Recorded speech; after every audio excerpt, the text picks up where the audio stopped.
Around Kansas, brought to you by Santa Fe Trail Meats in Overbrook, or visit us online at sftmeats.com. Well, here we are again. I'm Frank Chafin. This is Deb Goodrich. And there's something about snakes. Oh, man. Much as I hated to do this segment, it is so fascinating because, as a historian, you read those old diaries and the letters back home. What were people most concerned about, especially New Englanders? Snakes, because they had not seen snakes of the size and magnitude and the often occurring snakes that they found in the Kansas territory. So, as any native Kansan can tell you, there's some snake stories here. Yikes. I know. Stay tuned. When New Englanders came to the Kansas territory in the 1850s, what did they write home about? What was the one thing they had not expected while making their homes in this wild country? The bushwhackers from Missouri took a back seat to the daily occurrence of snakes. For New Englanders, the size and proliferation of the serpents was shocking and very scary. People were scrambling to build homes, often crude cabins to start. The floors and walls were rarely secure from the elements or from these beasts. Julia Lovejoy, whose family settled in Douglas County, spoke of copperheads hanging from the cupboards over her baby's bed and of her child's being bitten in the garden. She also described the harrowing account of her neighbor.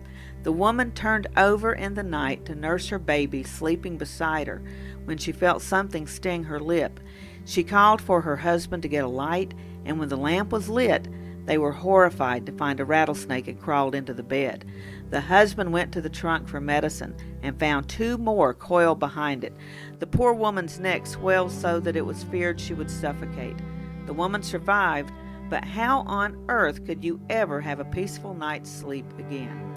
Another man wrote to his mother that he had seen a snake on the Neosho River with its head on one bank and its tail on the other. Really? Probably no other group of animals has had the variety and expanse of tall tails credited to them as have the snakes, writes Robert F. Clarke. As the stories go, there are snakes that can put their tails in their mouths and roll hoop-like downhill, snakes that are capable of milking cows dry, snakes that fly into pieces when struck and later reassemble into whole snakes again, snakes that charm their prey, and others too numerous to mention. Some of these tales deal specifically with the poisonous power of snakes, or with snakes that are venomous. There is the blow viper, whose very breath is poisonous. The butt of this fable is the utterly harmless hognosed snake. Many persons think that the poisonous fang of a snake is the structure which is frequently flicked in and out of the snake's mouth. This is really its tongue and is present in all snakes.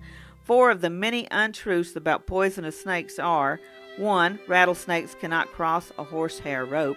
They can. 2. Cottonmouth water moccasins cannot bite underwater. They can. 3. Rattlesnakes always rattle before they strike. Not always. And 4. The rattles present on the tail of a rattlesnake indicate the snake's age. No, a new segment is added each time that the skin is shed, which may occur several times during a year. We fear them, but they fascinate us, as they fascinated our early pioneers.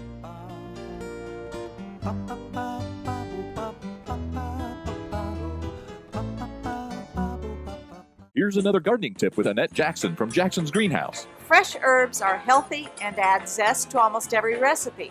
The folks at Jackson's grow more than 50 varieties of herbs right here, and many are available year-round.